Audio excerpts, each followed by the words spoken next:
Why was everyone ignoring her at the briefing table? The question hung heavy in the air, unspoken yet visible on every face in the room. The CIA safe house in Eastern Europe buzzed with tension.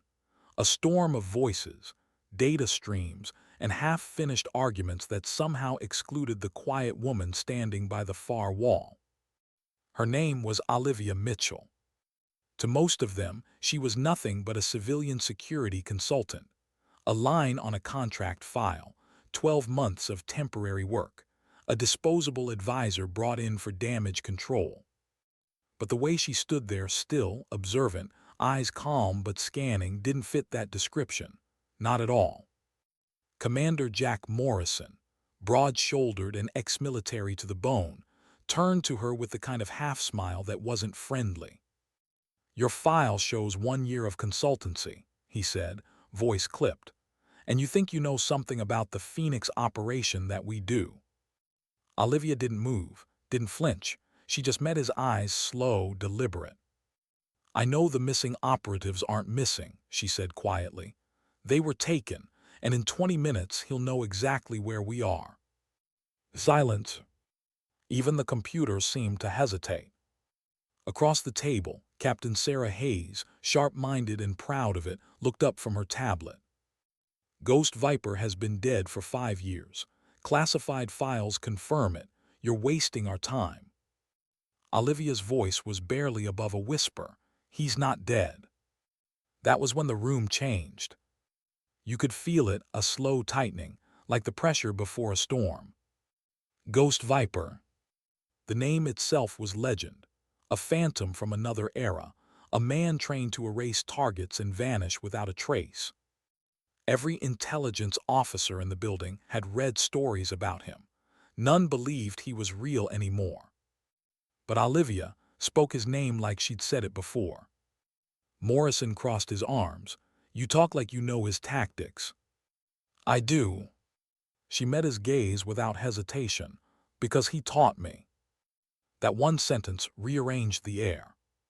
Conversation stopped mid-word. Eyes shifted, skeptical, curious, afraid. Morrison's jaw tightened. "You expect us to believe." "Believe whatever you want," Olivia interrupted softly. "But in 20 minutes this location won't be safe." The tone wasn't arrogant. It was factual, the kind of certainty that doesn't need an argument. And that was what unnerved them most. Behind the monitors, Derek Chen, the intel specialist, muttered, "Security consultant with combat knowledge. Suspicious as hell." Next to him, Marcus Webb, the muscle of the team, laughed. "Lady, been watching too many movies. This is real work, sweetheart." Olivia said nothing. She just folded the briefing papers in her hand with military precision, perfect corners, even creases, and laid them gently on the table. That's when Patricia Walsh, the senior operations coordinator, spoke up, her voice as sharp as the wire-rimmed glasses perched on her nose. "CIA doesn't need amateur hour. We have protocols for a reason." But Morrison wasn't listening to her anymore.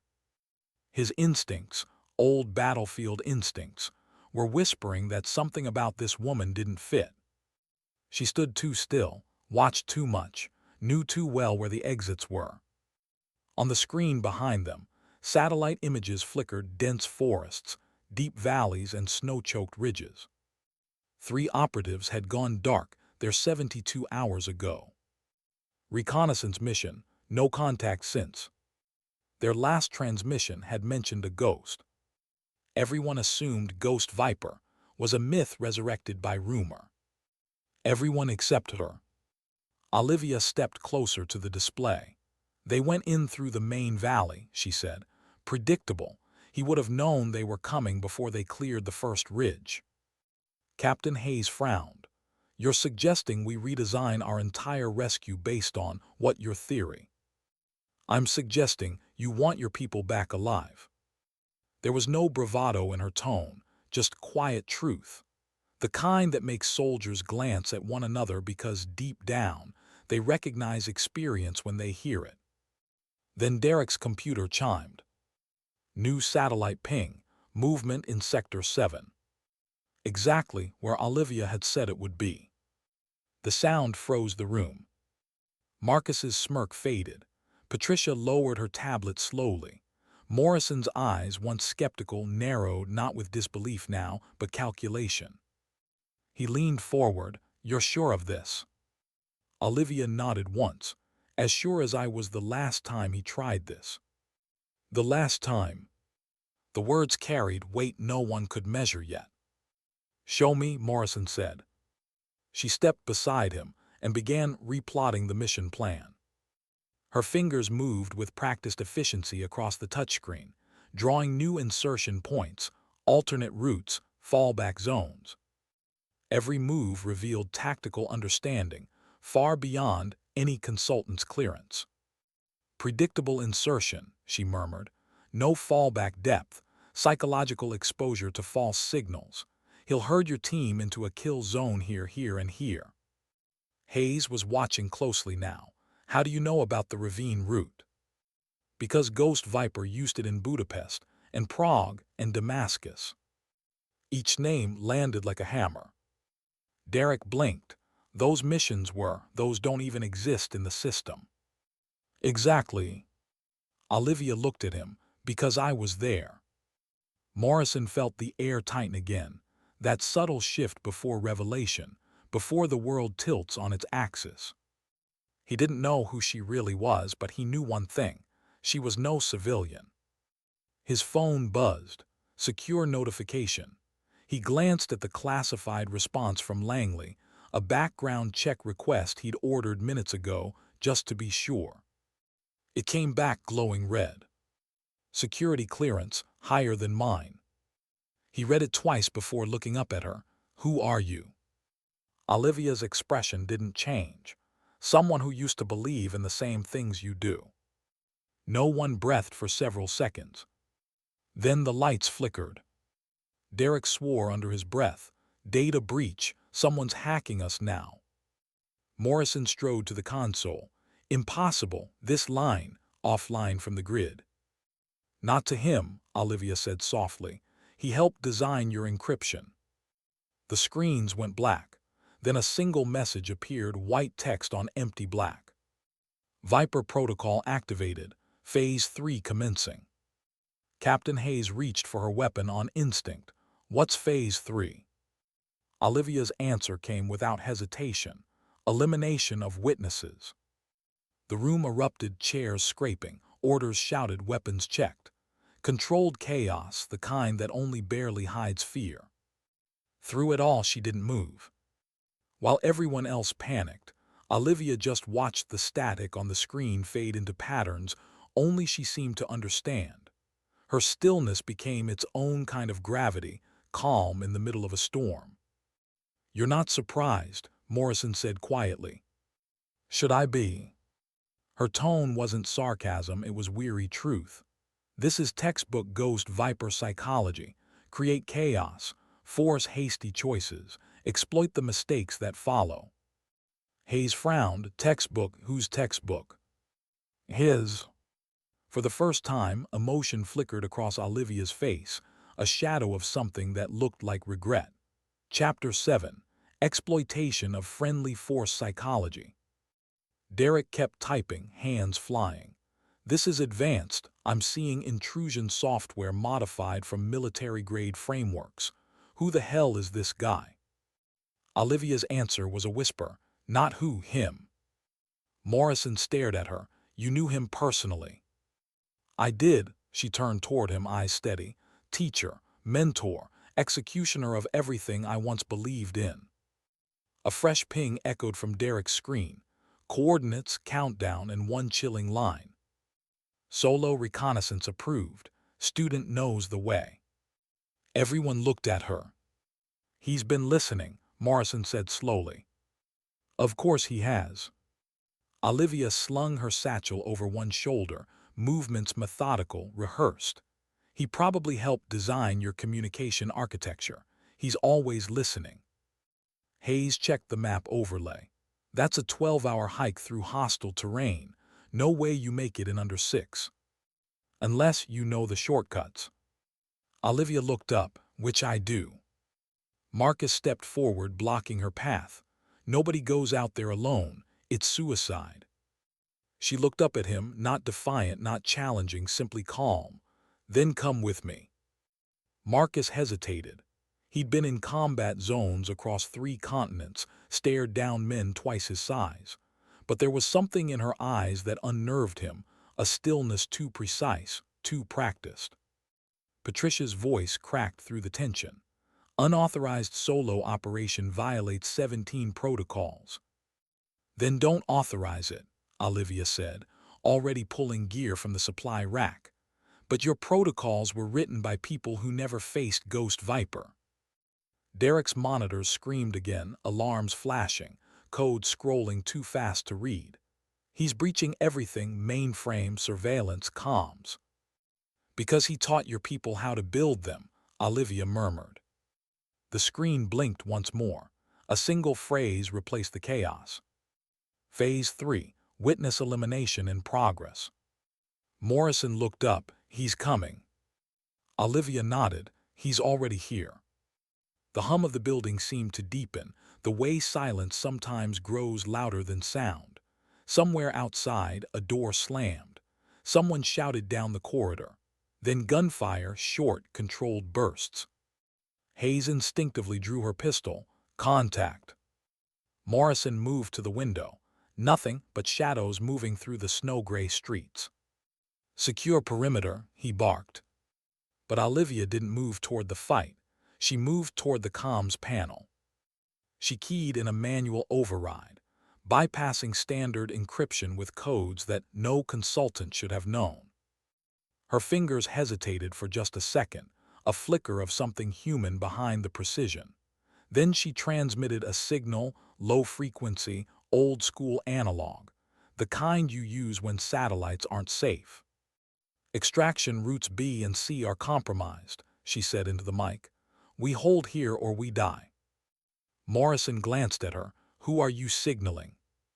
Someone who owes me a favor. She looked up at the ceiling as if listening to echoes only she could hear. And someone who's about to find out I'm still alive. A distant explosion shook the building, not near, but close enough to make glass tremble. Hayes steadied herself. They're breaching the perimeter.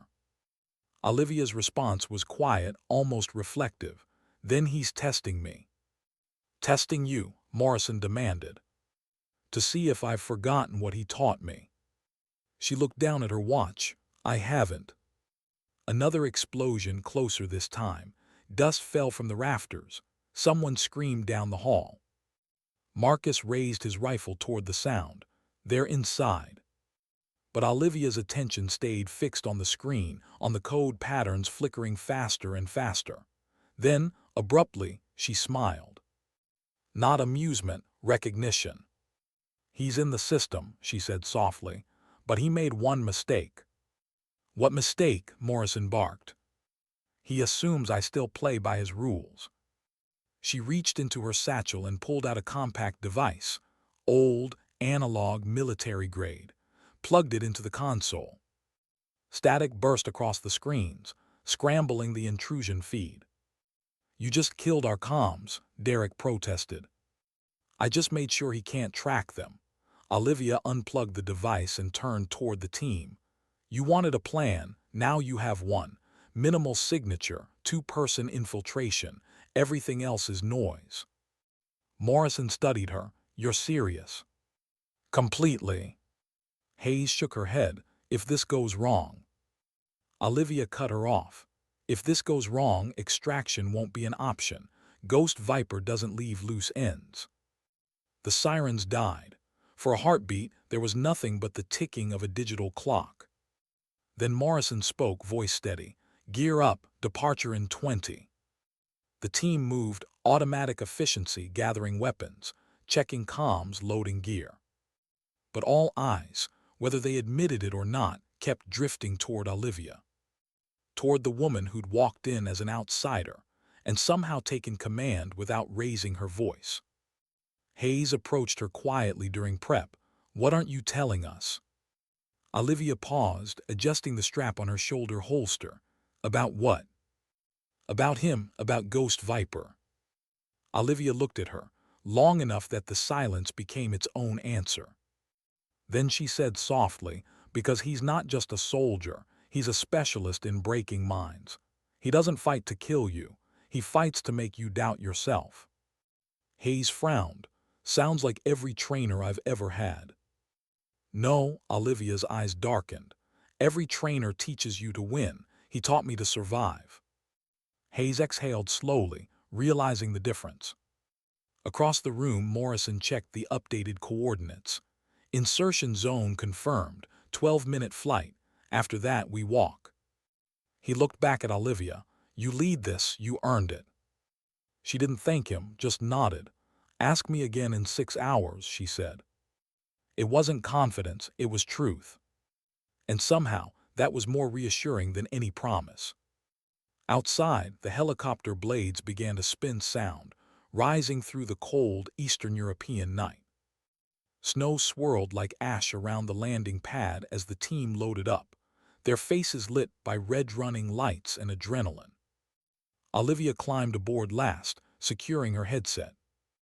Through the glass, the safe house flickered, one final flash on the monitors before the power grid went dark for good. As the chopper lifted off, Morrison watched her across the narrow cabin. Eyes closed, posture calm, as if she were meditating instead of heading into a battlefield. He wanted to ask what she was thinking. He didn't, because somewhere deep down he already knew this wasn't just another mission. This was a reckoning years in the making. And the woman they dismissed as an amateur was about to prove exactly who she really was. The helicopter flew low through the mountains, its rotors slicing the cold night like a blade. Snow drifted through the open door, swirling in the red light of the cabin. The world below looked dead, just black ridges, valleys, and shadows that could hide anything. Olivia sat near the open hatch, her gaze fixed on the darkness below. Her hands rested calmly on her knees, but her eyes sharp, alive, searching, told another story. Marcus leaned forward, shouting over the rotor noise. So what's he like, this Ghost Viper? Olivia didn't look at him right away. When she did, her expression was distant, the kind people wear when they're staring into old memories. Brilliant, methodical, and completely without mercy when he believes he's right. Marcus smirked. Sounds like every special ops trainer I've met. No, she said quietly.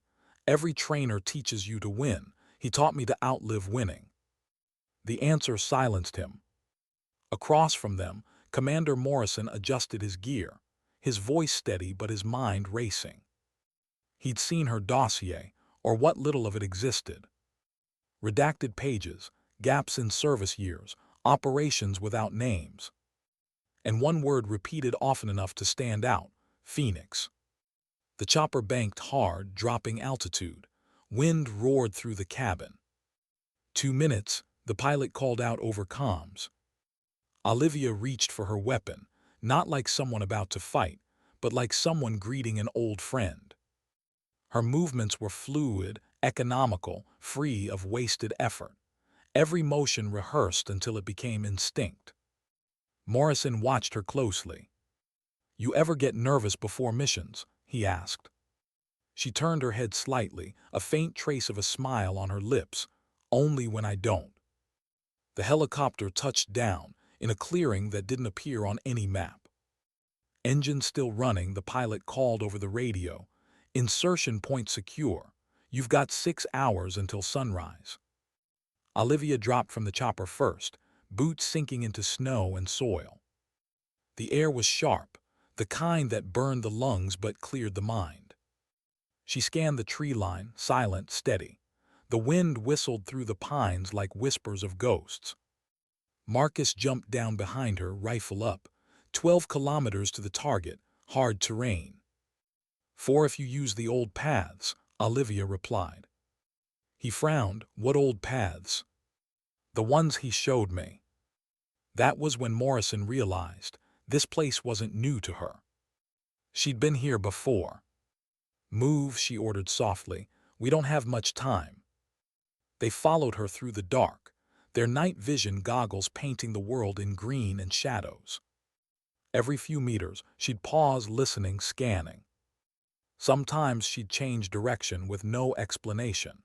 Once she dropped to one knee and signaled them to freeze. "Movement," she whispered. Morrison scanned with his scope but saw nothing. Then, out of the corner of his lens, faint heat signatures moving below them along the valley ridge. "Patrols." "How'd you know they were there?" he asked under his breath. "Pattern discipline," she murmured. "He trains his people to move like clockwork. Once you know the rhythm, you can predict the pulse." They stayed low until the patrol passed. When Olivia moved again, her steps were silent, perfectly balanced between control and instinct. Morrison had led dozens of operations. But there was something different about this one. It wasn't strategy, it wasn't experience, it was intuition. The kind you can't teach, only survive long enough to learn.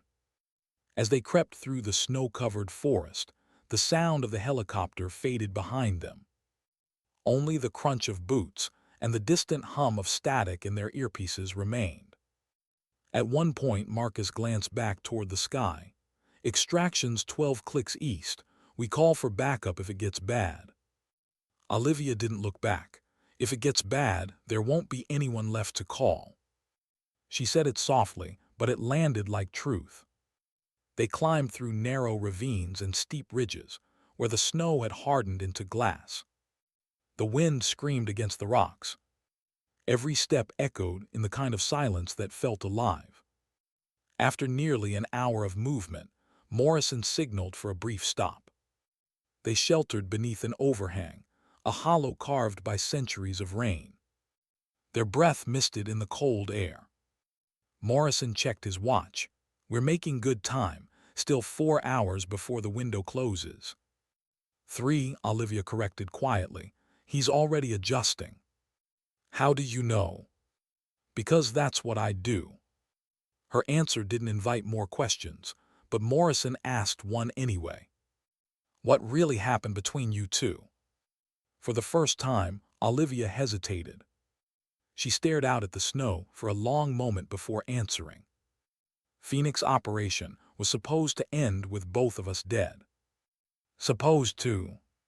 She exhaled, slow, steady. It was a cover story. The real mission was to erase everything connected to Ghost Viper and everyone who knew about it. Morrison watched her profile, the calmness, the restraint, the way every word seemed measured. He'd seen soldiers hide fear before, but this wasn't fear.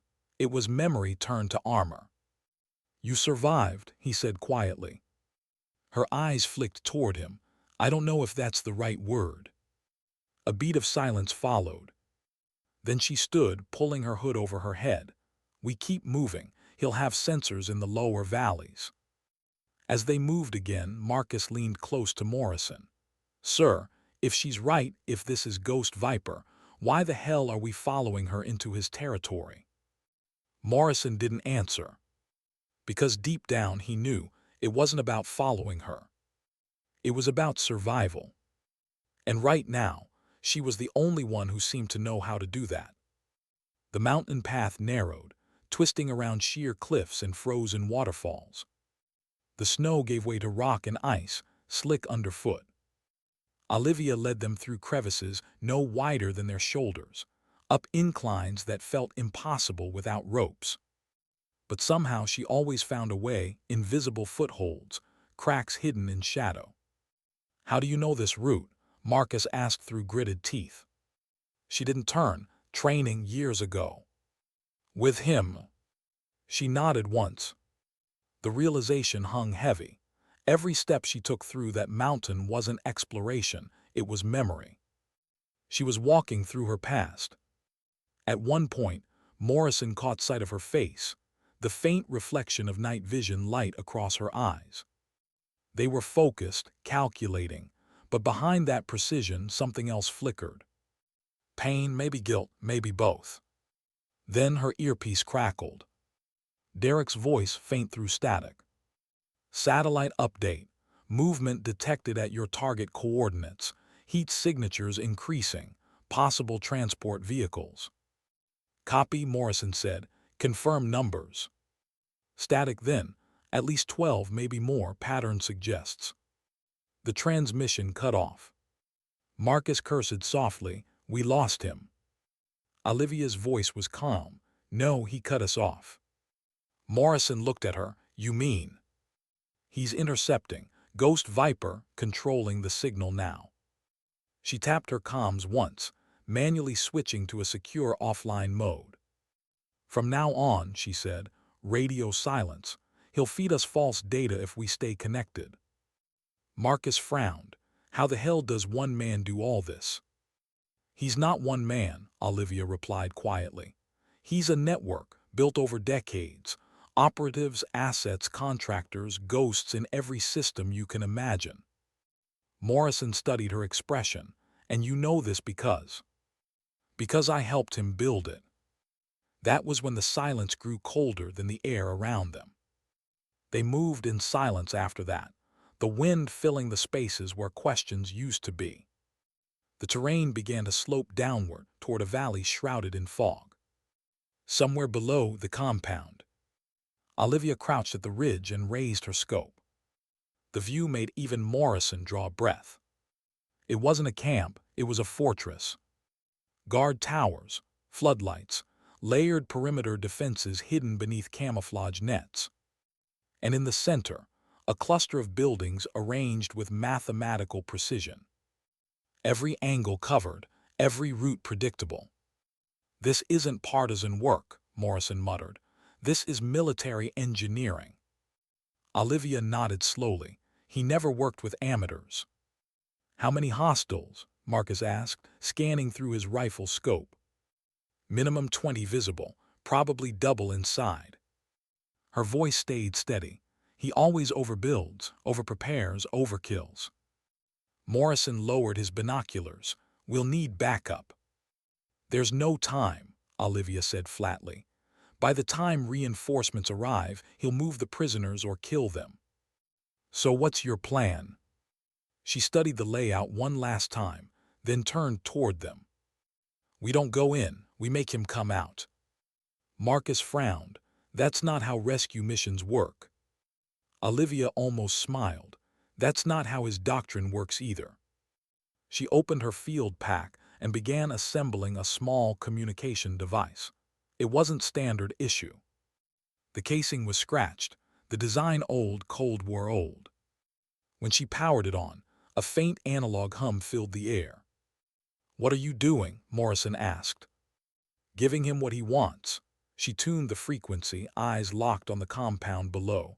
Attention span, ego, confirmation that I'm still alive. She pressed the transmitter button and spoke into the cold. Hello, teacher. Student reporting for final exam. The response came instantly, a voice that chilled the air. Punctual as always, the man said, his tone casual, almost amused. Are you ready to graduate? Marcus stiffened. The voice carried no distortion. Whoever he wasn't hiding. That depends, Olivia said evenly. Are you ready to face what you created? There was a pause. Then a low chuckle echoed through their earpieces. I created perfection. The question is whether you maintained it. The transmission ended. The silence that followed was worse than any threat. Marcus turned to Morrison. Tell me this is some kind of test. It is, Olivia said softly. Mine. Morrison studied her. He'll offer an exchange, you for our people. Don't accept it, she warned. He won't honor any deal, he can't afford to. Then what's the play? Olivia checked her weapon, reloaded, and looked back at the compound. We use his own doctrine against him. We make him think I'm still his student. And what are you really? Her eyes softened for just a moment, something he never became. They watched the compound lights shift as Ghost Viper's network began to react to her signal. Floodlights moved, patrols repositioned. The mountain seemed to come alive with purpose. Marcus tightened his grip on his rifle. You realize he's setting the stage right. He's going to make this theatrical. Olivia's expression didn't change. He always does. Theatrics are part of his control, the illusion of command. Morrison asked quietly, "And what happens when he realizes you're not playing his game?"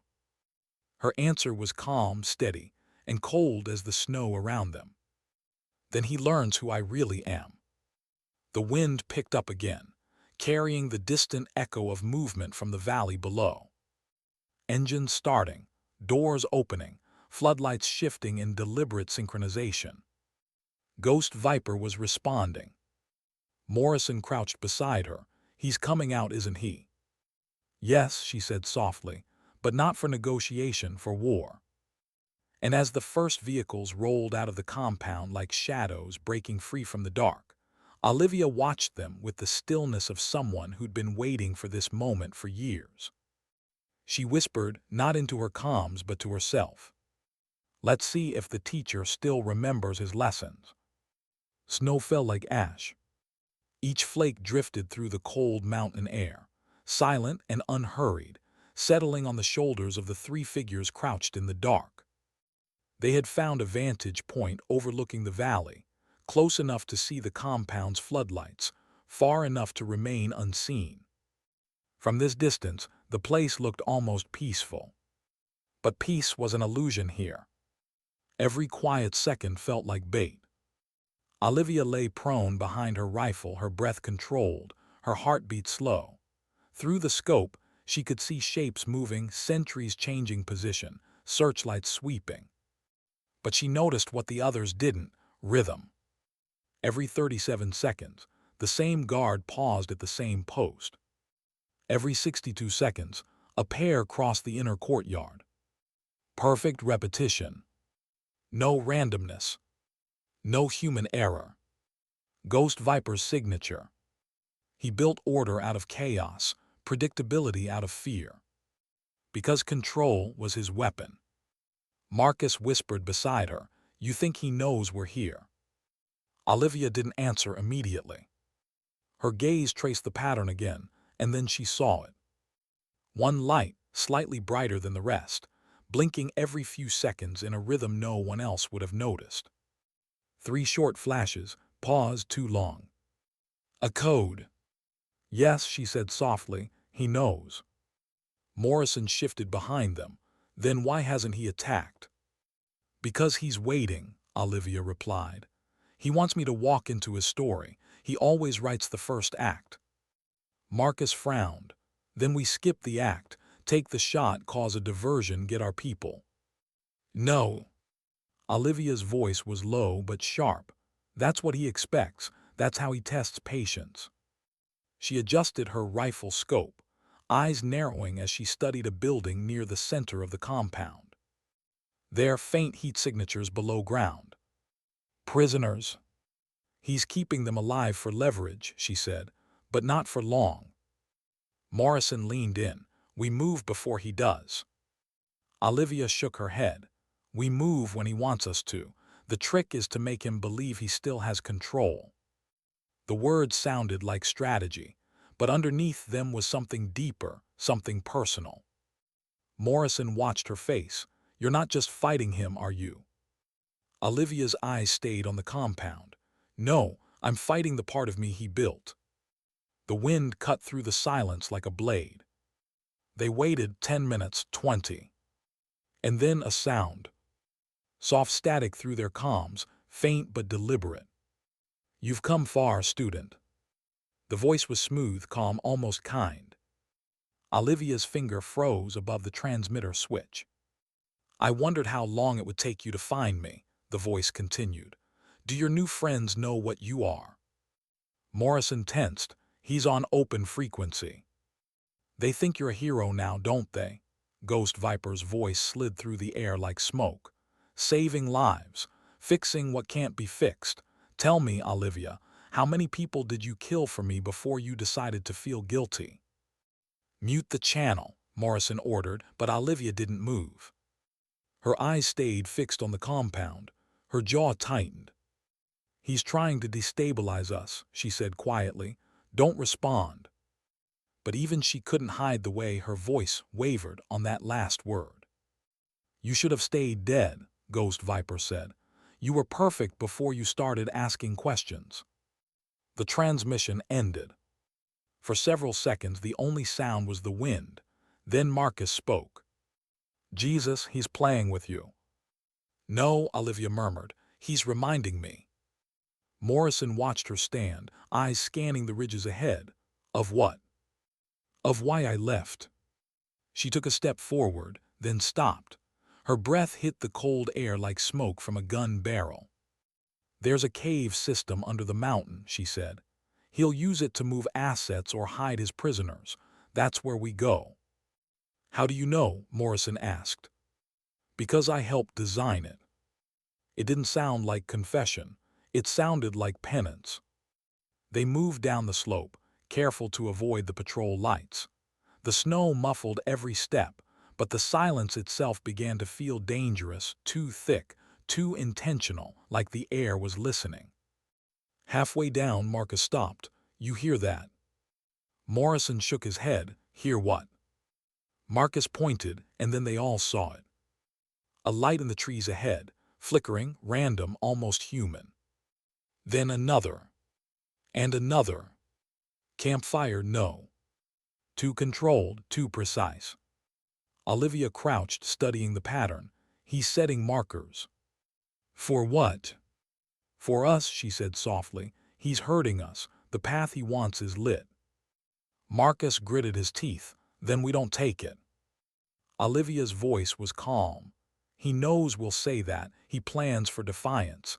The trick isn't avoiding his traps, it's using them." "How the hell do we use them?"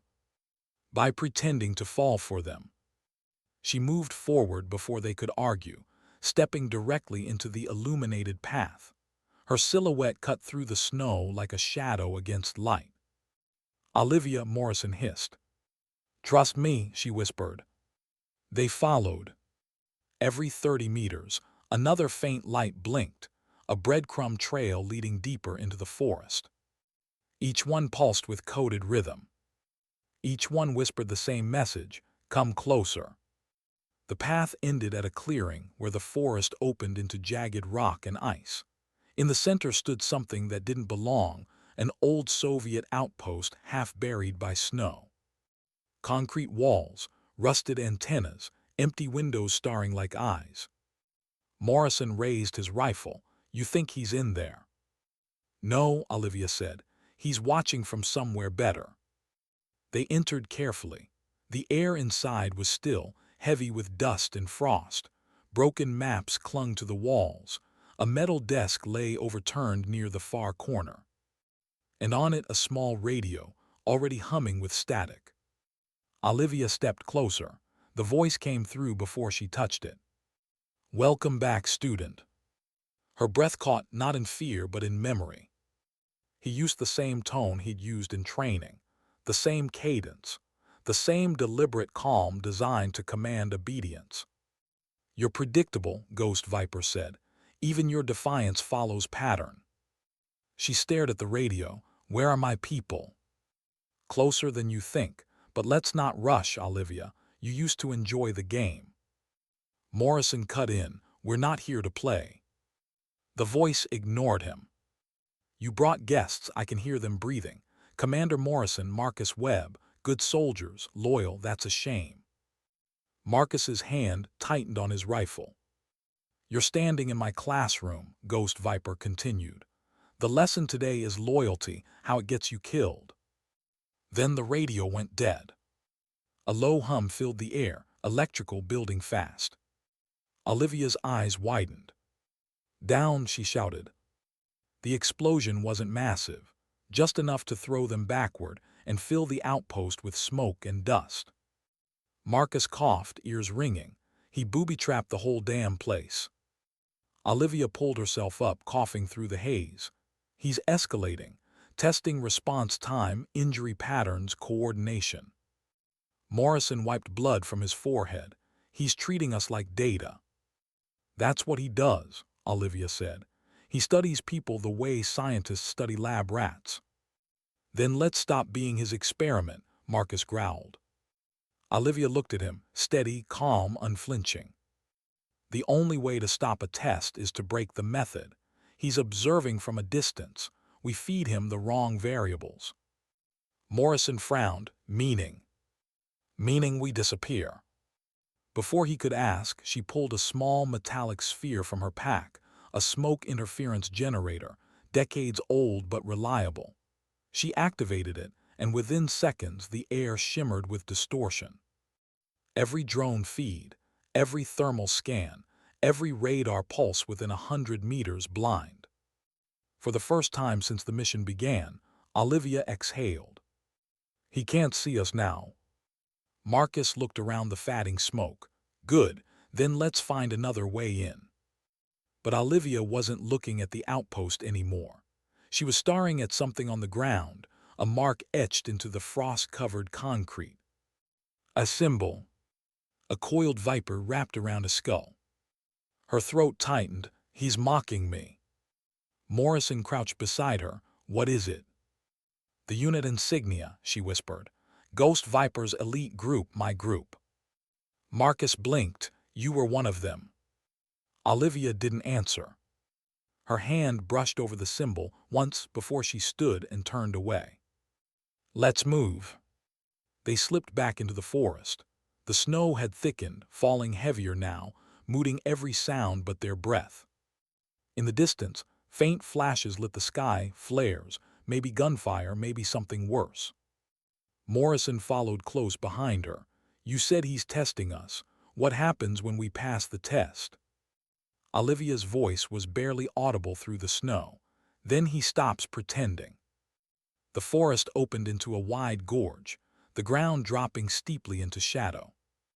Across the gap, floodlights from the compound burned through the fog, harsh, artificial, unblinking. A single bridge spanned the chasm, narrow, old, unstable. Marcus stared. That thing doesn't look safe. It's not meant to be, Olivia said. It's meant to make us hesitate. She tested the first step. The wood groaned but held. He's counting on fear. Don't give him the satisfaction. They crossed one by one, careful not to breathe too hard or look down. Halfway across, Morrison looked up and froze. On the opposite cliff, a shape stood watching them. Tall still. A man in dark clothing, holding a rifle but not aiming it. Olivia saw him too. Even from this distance, she recognized the posture, the straight spine, the balanced stance, the quiet authority of someone who knows exactly how dangerous he is. Ghost Viper. He didn't move, didn't speak, didn't raise his weapon. He just watched. For a long, silent moment, their eyes met across the void. The past and the present. Teacher and student. Predator and something far more dangerous, a survivor. Then he raised his hand slowly and touched 2 fingers to his temple, as if saluting her. The gesture wasn't mockery, it was acknowledgement. Then he turned and vanished into the fog. Marcus exhaled. What the hell was that? A message, Olivia said softly. He's ready. For what? She stepped off the bridge, her voice low and certain. For the final lesson. The snowstorm came without warning. Thick flakes whipped sideways across the ridge, erasing tracks, swallowing the sound of boots. The world turned white, horizon, sky, ground, all one endless blur. Olivia moved first. Her face was calm, but her eyes never stopped scanning. Every drift of snow, every shadow could be more than weather. Ghost Viper didn't rely on luck. He used it. Morrison's voice crackled faintly in her earpiece. Visibility's dropping.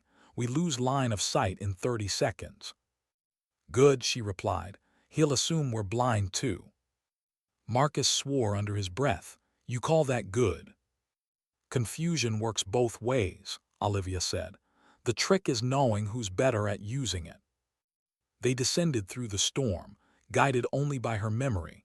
The world around them pulsed with white static, disorienting, relentless. And somewhere inside that blizzard, a voice whispered from another time. Control the chaos, Olivia. Don't fight it, bend it. She blinked hard, forcing the memory away, but it clung like smoke that refused to clear. They reached a line of old power poles, half buried in snow. Olivia traced a gloved hand along the metal. "Still here," she murmured. "That means the tunnel's close." "What tunnel?" Morrison asked. "Emergency extraction route," she said.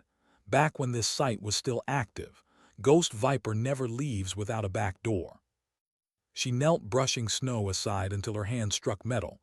A hatch, hidden, cold, sealed. She pried it open with a crowbar from her pack, quiet, deliberate. The hinges screamed softly, then relented. Beneath was a narrow shaft descending into blackness. A cold breath of air rose from it, old, metallic, stale. Marcus peered in. "You sure that's the way in?" Olivia nodded once. "He built it to escape. Tonight we use it to end him." They climbed down one by one, boots hitting the rusted floor of a maintenance tunnel that smelled of oil and dust.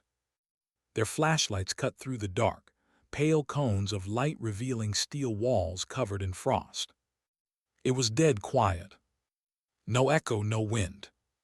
The kind of silence that felt alive. Morrison checked his map display. "This isn't on any schematic." "It wouldn't be," Olivia said. "He erased it years ago." Marcus wiped his gloves across a control panel. "Place looks like a grave." "It is," Olivia murmured, "for people who thought they were in control." The tunnel stretched on for hundreds of meters. Each step echoed softly, rhythmic, steady, unnerving. Halfway through, Morrison noticed the walls. Tiny indentations, patterns burned into the steel. "What are those?" he asked. Olivia hesitated before answering. "Training markers. We used to memorize firing angles in total darkness. He'd turn off the lights and tell us to see without seeing." "You mean you trained down here?" Marcus said, incredulous. "In this place?" She nodded. "He called it clarity through deprivation." The phrase rolled off her tongue like something carved deep into memory. Her voice carried no admiration, only the weary echo of someone who once believed it. They reached a large metal door, sealed, bolted, thick enough to stop artillery. Olivia placed her hand against it. "This leads to the lower compound." Morrison scanned the area. "You think it's wired?" She smiled faintly. "He does wire doors, he wires expectations." Marcus frowned. "What's that supposed to mean?" "It means," she said, pulling a knife from her belt, "we don't touch the door." Instead, she knelt and slid the blade between two panels in the wall beside it. A faint click, then another. The door unlatched on its own, swinging inward without a sound. Marcus blinked. "How the hell?" "Old code," she said. "He trained us to think like infiltrators. Every lock has a rhythm if you know the pattern." They entered a narrow chamber. The air grew warmer, denser. Red lights glowed from hidden vents above, emergency lighting, still active after all these years. Inside, monitors lined the walls, most dark, some flickering. On one of them, a static-filled video played in endless loop. Olivia froze when she saw it. It was training footage. Grainy black and white. A younger version of her, face hard, eyes sharp, standing at attention while Ghost Viper's voice echoed from behind the camera. "Discipline is mercy, Olivia. Emotion is failure." She turned away, jaw tight. Morrison watched her, concern in his voice. "He's trying to rattle you." She exhaled slowly. "He doesn't have to try." They pushed deeper, past the monitors, past the flickering lights, into the heart of the underground complex. The corridors began to widen, metallic, clinical, too clean for a forgotten place. Every few meters, a camera hung from the ceiling, still operational. Marcus raised his rifle. "You think he's watching us right now?" Olivia didn't answer because she knew he was. Then came the sound. Soft footsteps. Somewhere behind them. Marcus spun around, rifle up. Movement. Nothing, just shadows and snow drifting in through the open hatch.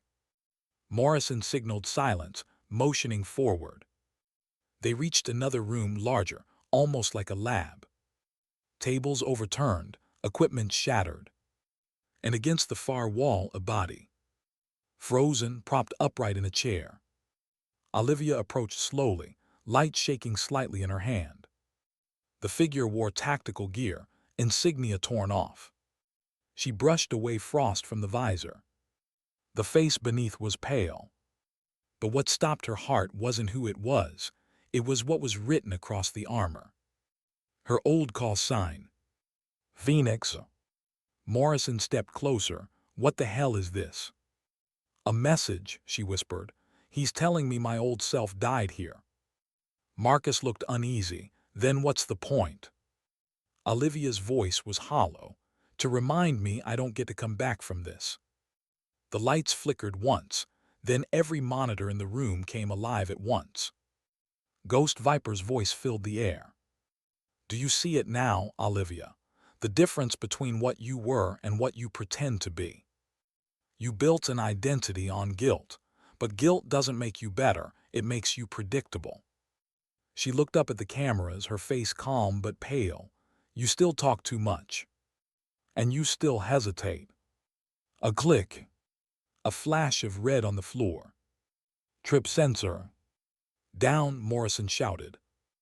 The explosion tore through the far wall, not lethal, but blinding. A concussion blast designed to disorient. Marcus hit the floor, ears ringing. He's hurting us again.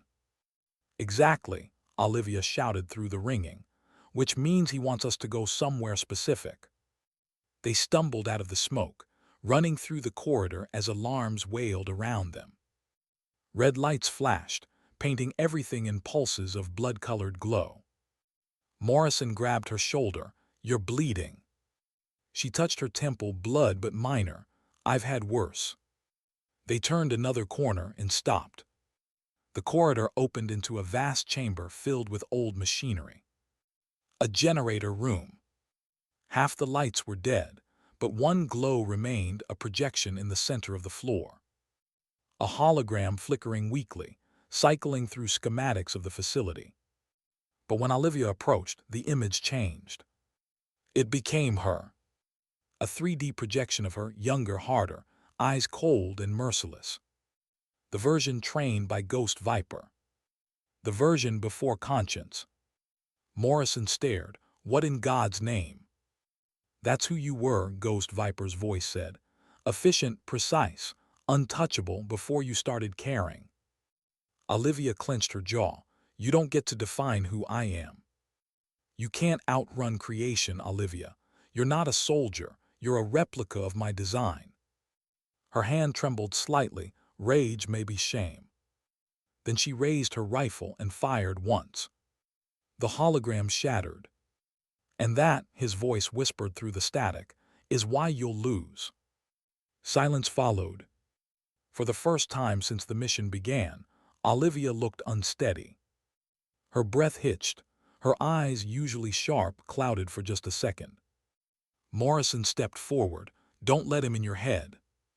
She didn't respond right away. When she did, her voice was softer, almost human again. He already is. The storm outside rumbled like distant artillery, muffled through tons of concrete. Marcus moved to the far side of the room, found a maintenance door, leads up. Olivia nodded. That's our way out. As they climbed the narrow staircase, the air grew colder again. The sound of the storm above returned, faint thunder, shifting snow, the hum of floodlights beyond the walls. When they emerged, they were inside the compound's outer perimeter, behind a row of storage buildings and communication towers. For the first time, they could see it all clearly. The full scale. The discipline. The precision of Ghost Viper's fortress. Marcus exhaled. There's no way 3 people take this alone. Olivia's voice was steady again. Then we don't take it, we break it. How? She scanned the yard, patrol routes, spotlight rotations, power grids, line-of-sight intersections. And then faintly she smiled. By using his doctrine against him, control every variable until the variables control you. Morrison understood then. She wasn't trying to destroy the compound. She was trying to destroy the pattern. Set charges along the grid junctions, she said.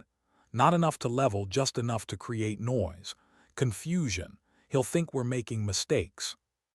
And that's when we strike, Marcus asked. She nodded. When he believes we've lost control. Morrison looked at her for a long moment. You really think you can outthink him? Her reply was quiet but certain. I don't need to outthink him. I just need him to underestimate me one more time. She turned back toward the fog-shrouded fortress, eyes steady, voice barely above a whisper. He called me student once. He won't make that mistake again. And as the storm howled across the valley, lightning flashed over the compound, a blinding strike of white fire, illuminating a war that wasn't just about soldiers or missions anymore. It was about identity, about who she used to be, and who she refused to become again. Snow hissed against metal. Somewhere deep within the storm, an alarm howled, distant, distorted, swallowed by the wind. Olivia crouched behind the half-collapsed communications tower, her breath steady despite the chaos around her. Through the veil of fog, the compound flickered with red emergency lights. The diversions were working. She watched the rhythm of patrols, their coordination cracking, precision faltering. For the first time, Ghost Viper's order was bleeding into chaos. Marcus checked his detonator. Charges set along both junctions. One more and we blow half his grid. Not yet, Olivia said quietly. We wait until he overcorrects. Morrison wiped the frost from his visor. You sure he'll take the bait? Oh, he will, she said. He built me to think like him. That's the mistake he'll regret. The three of them crouched low as another patrol passed, their flashlights cutting through the swirling snow. The soldiers looked organized, but Olivia saw the small things, the uneven step, the fractionally delayed response. Fear had entered the equation. It only took a few seconds of watching to confirm it. Ghost Viper was reacting emotionally now. He was angry. She closed her eyes for half a breath, hearing his voice again in the storm. Anger clouds control, Olivia. Never strike from pride, always from clarity. But she wasn't the student anymore. She was the storm. On my mark, she whispered, 3, 2, 1. Marcus triggered the first detonation. The explosion ripped through the far side of the compound, not massive, but surgical. A wall of fire rolled up into the blizzard. Then the second charge blew, shorting out one of the main towers. Sparks cascaded down like falling stars. Alarms blared, searchlights spun.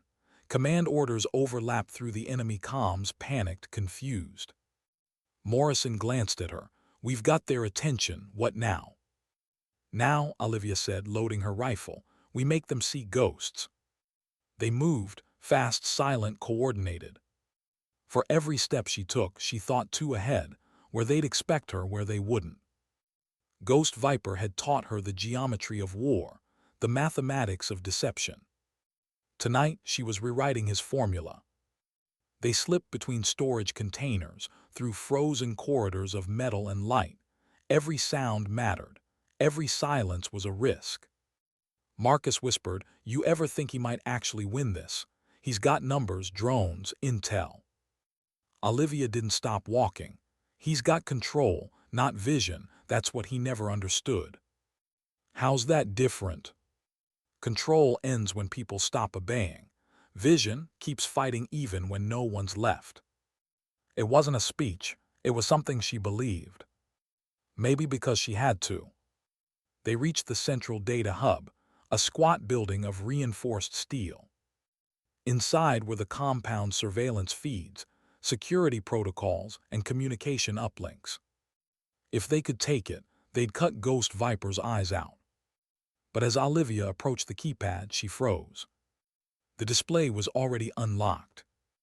Morrison raised his weapon. "Someone beat us here." "Or he opened it for us," she said. The realization sent a chill deeper than the cold. They entered anyway, slow, deliberate. The room was dimly lit, screens flickering with static. Dozens of monitors showed every corner of the compound, cameras scanning, systems alive. Then one monitor flickered, and his face appeared. Ghost Viper. Older now, scarred, but his eyes the same, calm, focused, unblinking. "There you are," he said, his voice smooth, measured, always drawn to the heart of the machine. Olivia stared back. "You never could resist showing off. And you never could resist watching." Marcus aimed at the screen. "Where are the hostages?" Ghost Viper's lips twitched. "You think she came for them, soldier. She came for me." Morrison stepped forward. "We came to end this." "You can't end what you don't understand." The screens shifted, showing different angles, corridors, stairwells, rooftops, and in each feed, soldiers closing in. "You've walked straight into the lesson, Olivia, the one you never finished." She tilted her head slightly. "And what lesson is that?" "Trust." The lights went out. The next instant, bullets tore through the walls. "Down!" Morrison shouted. They hit the floor as glass shattered and concrete splintered. Ghost Viper's troops swarmed the outer hallways, shadows moving through the red emergency light. Marcus fired back, short controlled bursts. Morrison covered the flank. Olivia moved with impossible precision, every motion calculated, every shot chosen. No wasted bullets, no panic. But behind that precision was something else, restraint. She wasn't killing to survive. She was killing to end it. When the last echo of gunfire faded, the room was filled only with the sound of wind tearing through broken glass. Marcus exhaled. That was close. Olivia checked her ammo. Too close. He's testing our response, measuring delay, stress, cohesion. Morrison looked at her. You're saying he planned to lose that exchange? She nodded. To learn. Ghost Viper wasn't trying to destroy them yet. He was studying them, like a scientist watching how an old prototype would fight back. And she realized something chilling. He wasn't afraid of her. He was curious. Move, she ordered, before he resets the board. They exited the hub, crossing through corridors now filled with smoke and alarms. The chaos outside was spreading, soldiers shouting, systems failing, lights flickering. The order Ghost Viper built was collapsing, piece by piece. And still, it didn't feel like victory. It felt like provocation. Morrison tapped her shoulder. You hear that? A faint hum, low, rhythmic, mechanical, rising from beneath the floor. Olivia recognized it instantly.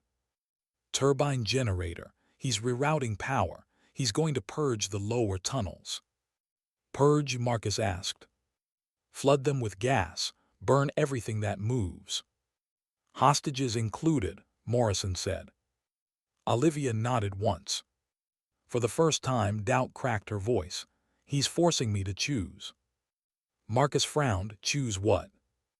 Between revenge and redemption. The hum grew louder, a rising growl beneath their feet. She could almost hear his voice inside it. You can't save them all, Olivia. You never could. She clenched her fists. You're wrong. Am I? Think about it. You left me once, you left them too. Her breath caught, because he wasn't lying. Years ago, during the Phoenix operation, she had walked away to survive. And people had died for it. Guilt was the ghost that never left her. He knew that. Morrison's voice cut through her thoughts. If we don't move now, they're gone. Olivia looked up, her eyes cold again but not emotionless. Then we move. They ran, through smoke, through gunfire, through corridors that shook with every echo of machinery and storm. Olivia led them downward, retracing the routes she once used for escape, back then, as Ghost Viper's student. Now she used them to defy him. They reached the lower wing, the prison cells. The steel doors were old but locked. Red lights blinked above each one. Morrison stepped forward, trying to bypass the panel. Can't hack it fast enough. Olivia pulled a cutting torch from her pack. Then we don't. She sliced through the control line, sparks raining over her gloves. The doors released with a metallic clang. Inside were 3 prisoners, battered, weak but alive. They flinched when she entered, but she raised a hand. "It's over, you're safe now." One of them, a young corporal, stared at her with disbelief. "Who are you?" Olivia paused for a moment before answering. "Someone who owes you your freedom." They began moving out, supporting the injured between them. But as they reached the corridor, a soft click echoed behind them. A voice filled the hallway. "Saving them, are you?" Ghost Viper said. "Admirable, predictable." A screen flickered to life ahead, his face again. "You think mercy makes you stronger. It doesn't. It makes you vulnerable." Olivia stared at him. "Maybe, but it makes me human. And humanity is weakness." "No," she said softly. "It's why I left you alive last time." That froze him. For the first time, Ghost Viper didn't speak. Then his expression hardened. "Not again." The screen went dark. The hum below the floor surged louder, rising into a roar. "Move," Olivia shouted. They ran as the tunnels ignited behind them. Fire raced through the ducts, chasing them in waves of heat and smoke. The walls screamed, metal buckling. They burst through the hatch just as the blast ripped through the corridor below, flames chasing the air like a living thing. The shockwave threw them into the snow outside. For a moment, everything was white, light, sound, silence, one blinding flash of heat and cold colliding. When the smoke cleared, she was on her knees, coughing, blood on her glove. Morrison limped to her side. "You okay?" "Yeah," she looked back at the burning compound. "But he's not done." Marcus helped one of the hostages to his feet. "You think he survived that?" Olivia stared at the flames, her eyes distant. "He doesn't die easy, and if he's still alive, he's already planning his next move." Morrison looked at her. "Then what's ours?" She stood, rifle slung, snow melting on her hair. Her face was pale, scarred, but her voice carried the quiet certainty of someone who had already walked through fire once. "We take away the one thing he's never lost." Marcus frowned. "Control." "No." She looked toward the horizon, where lightning flashed in the storm. "Faith in himself." The wind howled through the wreckage. Somewhere deep within the compound, systems still hummed. Alive, waiting. Ghost Viper was still there. And for the first time, maybe he was afraid. The storm had changed. It no longer sounded like weather, it sounded like war. Snow whipped sideways across the valley, tearing through smoke and flame. What remained of the compound burned dimly in the distance, a heart of dying fire pulsing beneath the white sky. Olivia walked through the wreckage without speaking. Her movements were slower now, deliberate, almost reverent, as if she was walking through a memory. Behind her, Morrison and Marcus helped the rescued soldiers through the snow toward the extraction ridge. The wind howled between them, stealing words before they could form. When Morrison reached her, he had to shout to be heard. "Commands on the line, extraction inbound in 20. "Go with them," Olivia said. Her voice was calm, steady, but it carried the weight of something final. Morrison frowned. "We're not leaving without you." "You are." She turned to face him. "He's still alive, I have to finish it." Marcus shook his head. "You saw the blast, no one." "He's alive," she said again, quieter now. "Because he wants me to think he's dead. That's his pattern. He always ends a lesson with silence." Morrison stepped closer. "Then let me help you." She looked at him, eyes tired but unwavering. "If I take you with me, he'll use you against me. He's waiting for that. you'll slow me down." "And if you don't come back?" Morrison asked. She exhaled softly, a hint of something fragile behind the composure. "Then you make sure this place stays buried." They stood there a long moment, two soldiers staring through the snow, neither wanting to accept what they already knew.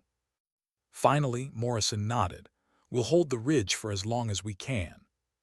She gave him a small, tired smile.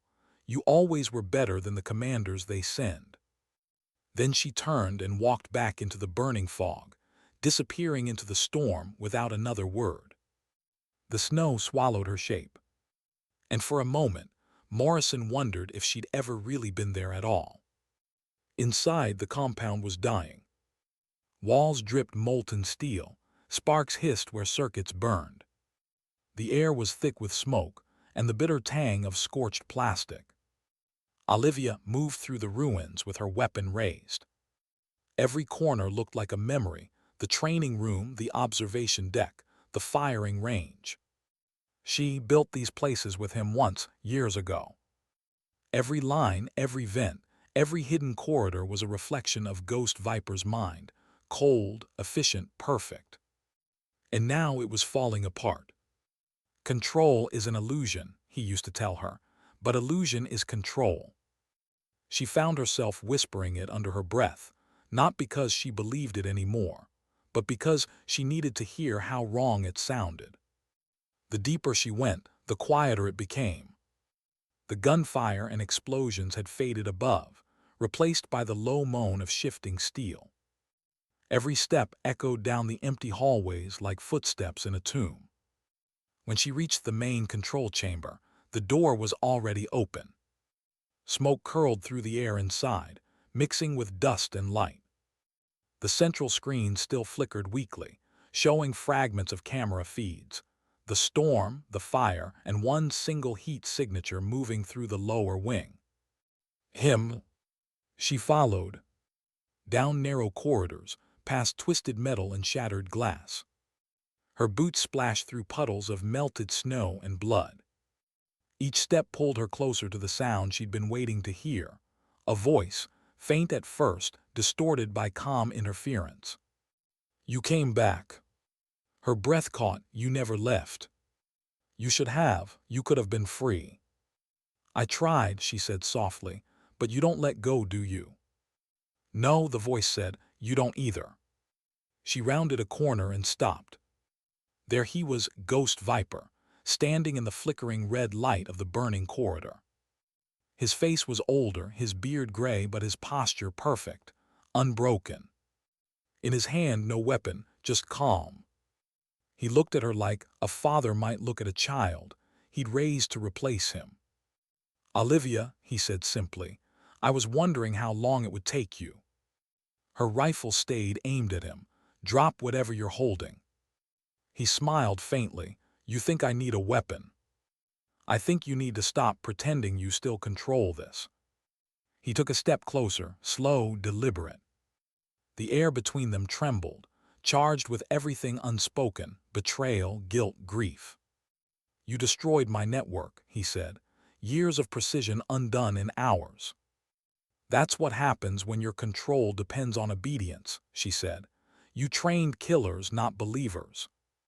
His jaw tightened. "And you think you're different." "I don't need to be perfect," she said. "I just need to be free." He tilted his head slightly. "Freedom is chaos. You mistake guilt for morality." "Maybe," she said, "but at least guilt still feels something." A long silence stretched between them. The fires hissed in the background. Somewhere far above, the storm thundered like distant artillery. He finally spoke, voice low, almost tender. "I made you everything you are. Every instinct, every thought. You can't erase that." She lowered her rifle slightly. "You're right." His expression softened for a moment, almost relief. Then she whispered, "But I can outgrow it." Her hand moved faster than his eyes could track, a flash grenade, primed and rolling between them. It went off in a burst of white light and silence. She moved through the flash, training versus training, instinct versus memory, tackling him hard into the wall. The impact drove the breath from his lungs. They struggled in the dark, two shadows colliding in the ruins of their own creation. He was stronger, but she was faster. He anticipated patterns, she broke them. Every strike he threw, she countered not with grace but with survival. He pinned her once, pressing her arm against her throat. "Still predictable," he hissed. She gasped, twisting her wrist until her knife slipped free from her sleeve. "Not anymore." She cut his arm, kicked him off, rolled, grabbed her rifle. He recovered instantly, ducking behind a column as gunfire split the smoke. Metal sparks rained down like fireflies. It wasn't a battle, it was a conversation in violence. Every movement spoke history, every pause carried meaning. When the smoke cleared, they stood across from each other again, both breathing hard, both wounded. He smiled faintly, blood running down his hand. "You learned well." She leveled her weapon. "I learned why I shouldn't have." He laughed softly. "Then what are you waiting for? Finish it." She hesitated. The rifle trembled slightly in her grip. He saw it, the hesitation, the humanity, and he smiled like a man who had already won. "See," he whispered, "that's the weakness I tried to erase." Her finger hovered over the trigger. And then she lowered it. "No," she said, "that's the part that makes me better than you." For the first time, his expression faltered. Then a sharp crack echoed. A bullet struck the wall beside her. He wasn't alone. Two of his remaining operatives emerged from the shadows, faces masked, rifles raised. He didn't even look at them when he spoke. "End it." Olivia dove behind cover as gunfire shredded the air. Sparks exploded from the metal walls. She fired back, short bursts calculated, efficient. One assailant fell. The other advanced, relentless, precise. She ducked left, reloaded, moved low, her breath coming faster now, vision tunneling. The world shrank to rhythm, steps, breath, trigger, pause. When she turned the corner again, the last soldier was gone. Just smoke. And Ghost Viper. He was leaning against the wall, bleeding but calm. "You killed them," he said. "Your brother's my last legacy." "They made their choice," she said. He smiled weakly. "So did you." He reached for something inside his coat.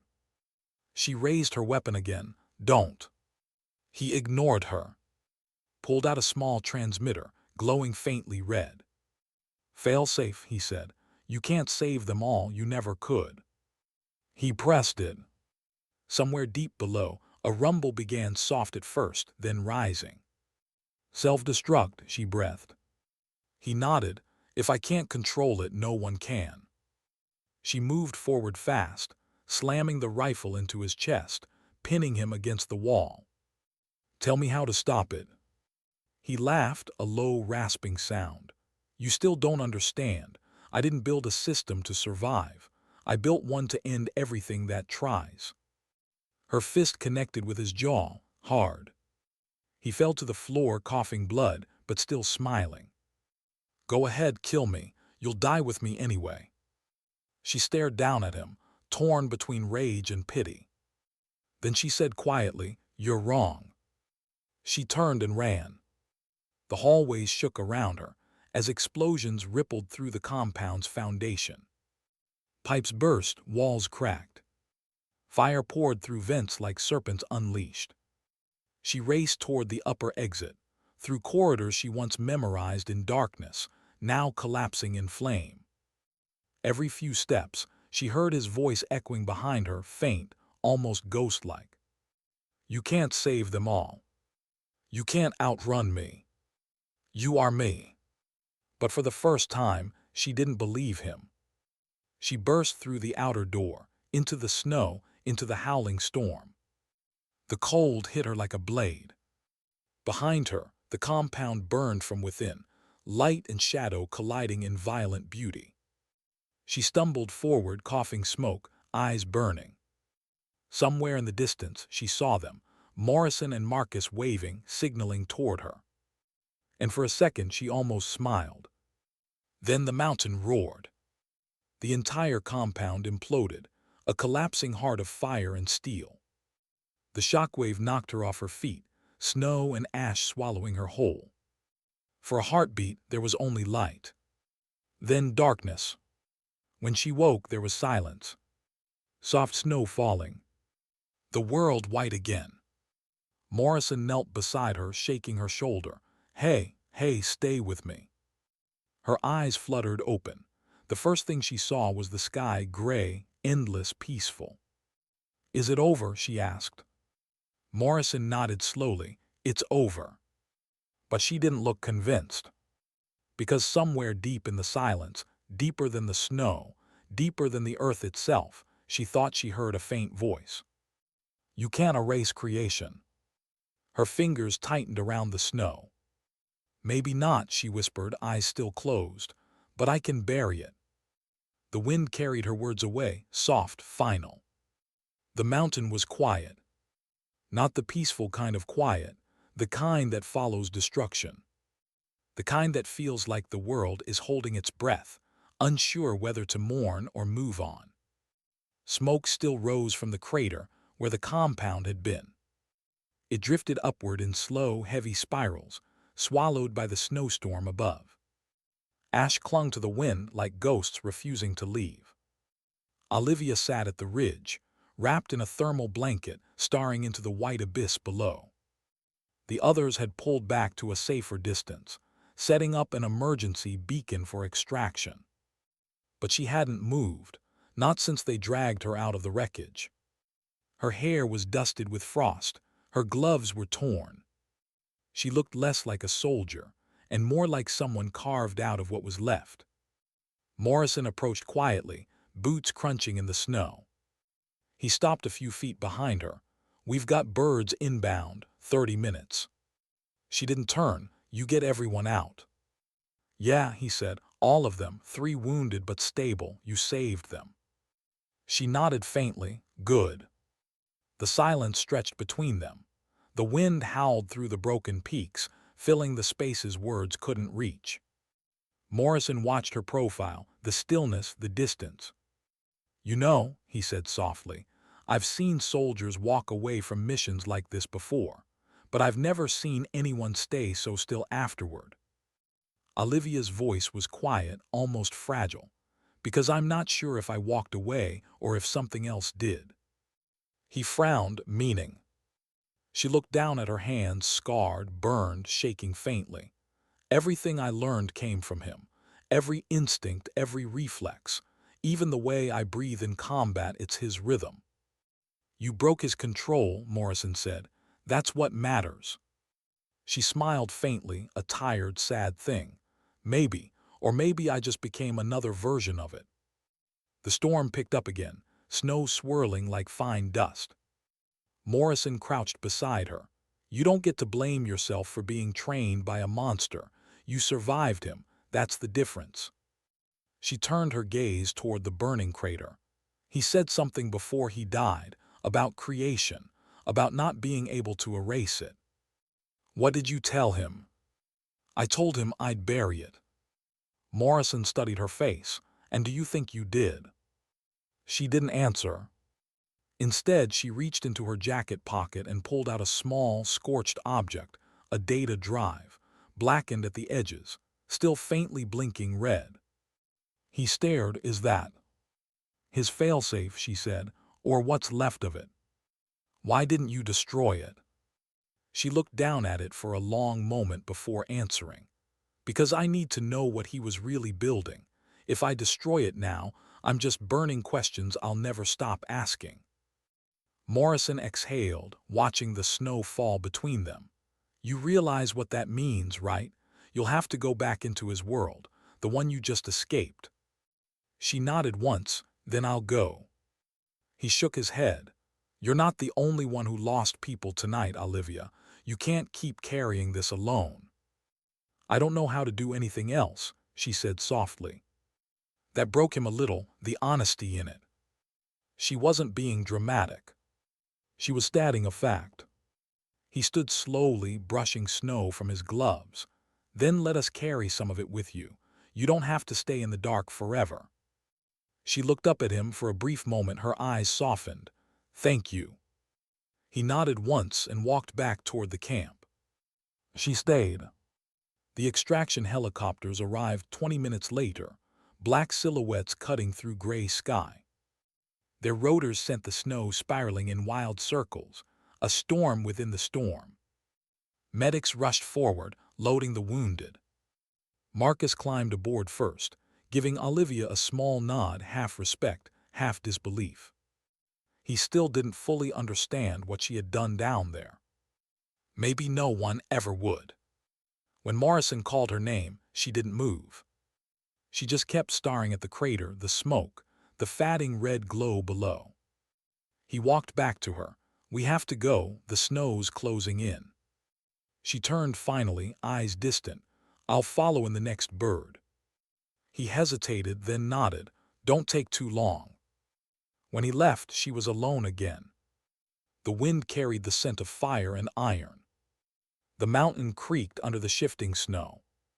And somewhere in the distance, faint, nearly swallowed by the storm, a low hum echoed through the valley. She froze. Not the hum of helicopters. Something lower, mechanical, rhythmic. She followed the sound down the ridge, boots crunching through deep snow. The wind howled harder now, as if warning her away. At the edge of the crater, she saw it, half buried under metal and debris. A pod. Small, reinforced, burned black but intact. Her pulse quickened. She brushed away the snow, exposing the cracked glass. Inside was emptiness, no body, no blood. Just a smear of soot where someone had been. Her throat tightened. The pod's control panel was still glowing faintly. Ejection sequence successful. Subject GV status unknown. For a long moment she didn't move. Didn't breathe. The snow fell harder, covering the pod, burying it inch by inch, as if the mountain itself wanted to hide what it had seen. Finally she whispered, "You always have one more move." The wind didn't answer. But the hum continued, faint, distant, moving away through the valley. Back at base camp, the team was prepping for liftoff. Morrison was checking coordinates when he looked up and realized she still wasn't there. He scanned the ridge, nothing but snow. He grabbed the radio. Olivia, report. Static. Olivia, we're wheels up in 60 seconds. You copy? Still nothing. Marcus glanced over. She's not coming, is she? Morrison didn't answer. He looked out toward the mountains, endless, white, unbroken, and for a second he thought he saw movement in the snow. A lone figure walking away from the helicopters. Toward the smoke. Toward the silence. He felt something heavy settle in his chest. She never stopped fighting, he said quietly. Marcus frowned. For what? Morrison watched until the figure vanished into the storm. For the part of herself she still doesn't trust. The helicopter blades began to spin faster, lifting snow in swirling ghosts. The mountain began to shrink beneath them, a scar fatting beneath white. But even from the air, Morrison couldn't shake the feeling that the story wasn't finished. Hours later, night fell across the range. The fires had gone out, the crater was cold. But deep inside the mountain, below the burned tunnels, beneath layers of snow and steel, a light flickered. A terminal rebooted. Systems realigned. A single phrase blinked across the shattered monitors. Lesson continues. Then darkness again.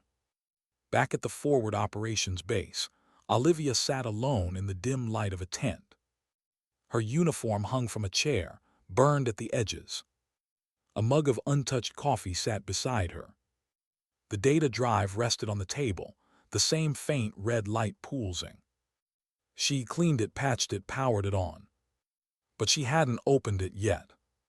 She stared at it for a long time, her reflection faint in the metal casing. In that reflection, She almost thought she saw him. Ghost Viper, standing behind her, silent, watching.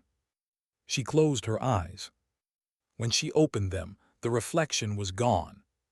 She exhaled slowly, whispering to herself, "You're not him, you're not his echo, you're something new." Her voice cracked slightly on the last word. She reached for the drive, hesitated, then slid it into the encrypted reader. The screen flickered. A single file appeared, dated years ago, labeled only OLIVIA Final Protocol. Her hand trembled as she clicked it open. Static filled the speakers first, then his voice.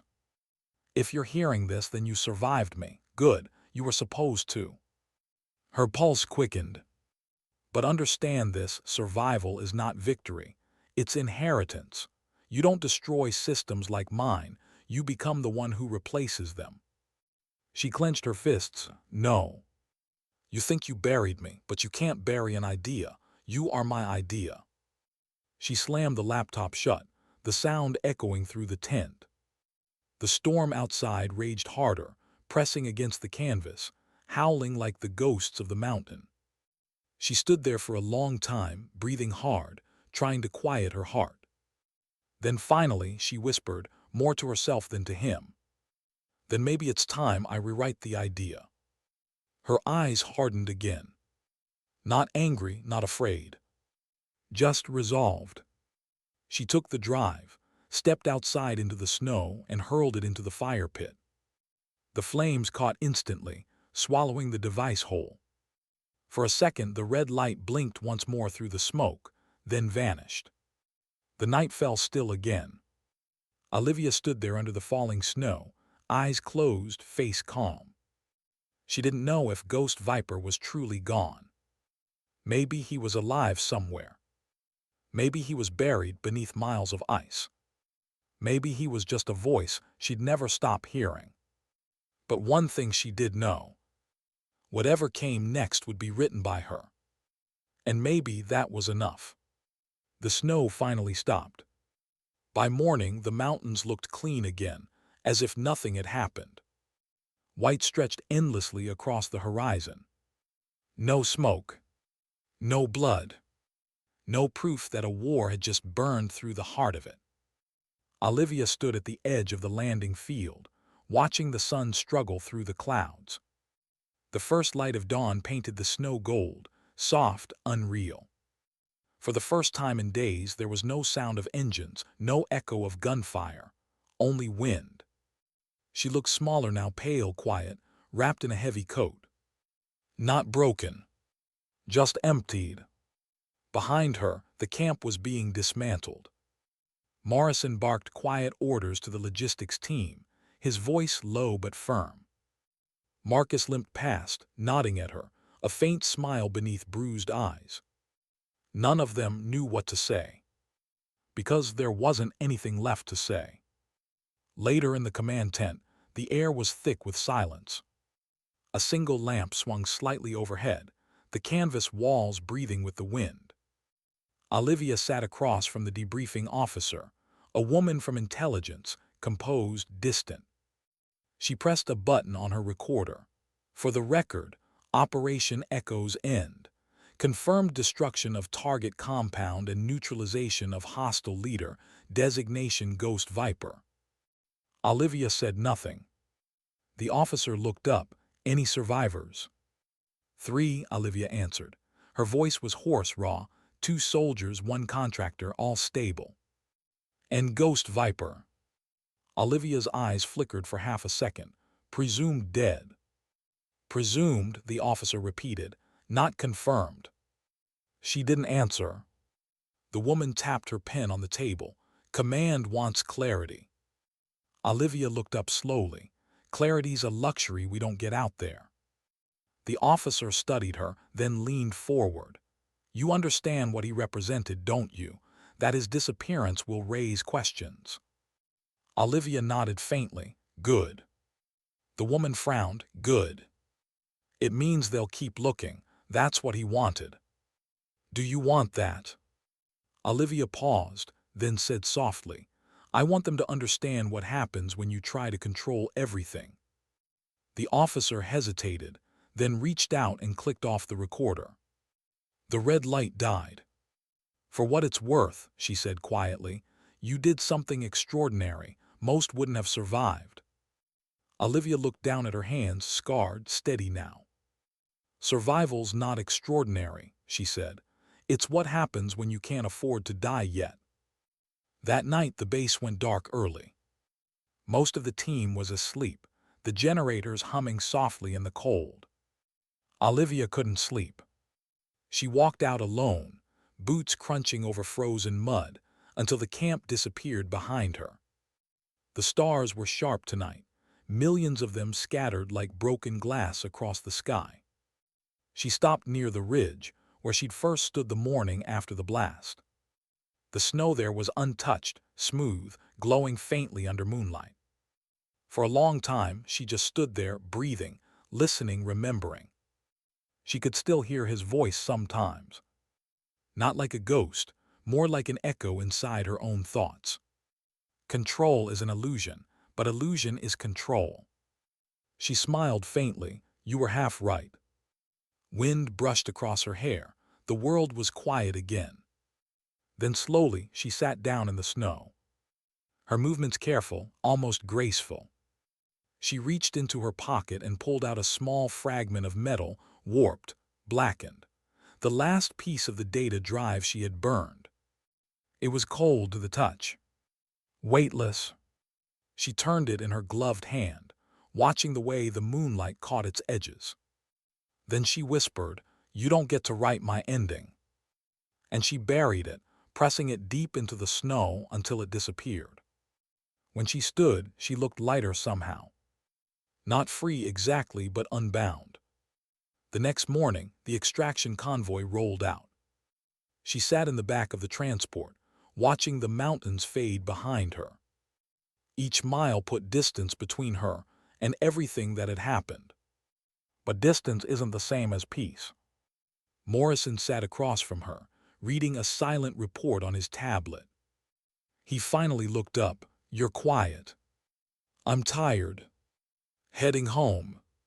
She shook her head. "Home complicated." He nodded. "Yeah, it usually is." They rode in silence for a while. Then he said softly, "You know command, talking about reinstating you, full clearance. They want you to train the next generation." She smiled faintly, weary but genuine. "You mean turn me into another ghost viper?" He shook his head. "No, I mean teach them what not to become." She stared out the window, the snow, the ridges, the endless stretch of white. "Maybe," she said, "but only if they're ready to listen." Morrison smiled. "They will." She didn't answer, because she wasn't sure they would. Weeks later, far from the mountains, Olivia stood on a coastal pier. The sea was calm that evening, dark blue, rippling with soft light. She wore civilian clothes now, no insignia, no weapons. Just a coat, a scarf, and a small silver pendant hanging from her neck, one she hadn't worn since before Phoenix. She tossed a pebble into the water, watched the ripples fade. For the first time in years, her hands didn't shake. She closed her eyes. And for the first time, she didn't see blood or fire when she did. Just faces. People she'd saved. People she couldn't. The tide came in slowly, washing over the pier's edge. "Freedom is chaos," he used to say. Maybe it was. But in that chaos, she'd found something he never could, the ability to stand still and feel. She opened her eyes again, whispering into the sea breeze. "You were wrong about me." The water carried her words away. And for the first time since the war began, she smiled. Not out of triumph. Out of peace. Months later, a sealed report landed on a desk in a government building somewhere far away. The file was stamped, classified/closed. Inside were mission logs, tactical footage, and one final note written by hand. Subject: Olivia Reyes. Evaluation conclusion. Recommendation: leave her where she is. She's earned her quiet. The signature at the bottom was Morrison's, and beneath it, one short sentence added in pen, as if written after the fact. Sometimes the best soldiers aren't the ones who win, they're the ones who stop fighting. That night, as rain replaced snow and winter gave way to spring, the story that began in fire ended in silence. A lone figure sat by the sea, eyes on the horizon. Not a legend, not a ghost, just a woman who refused to become what made her. And though the world would never know her name, her story lived in the quiet truth she left behind. Sometimes dignity doesn't speak. It simply acts.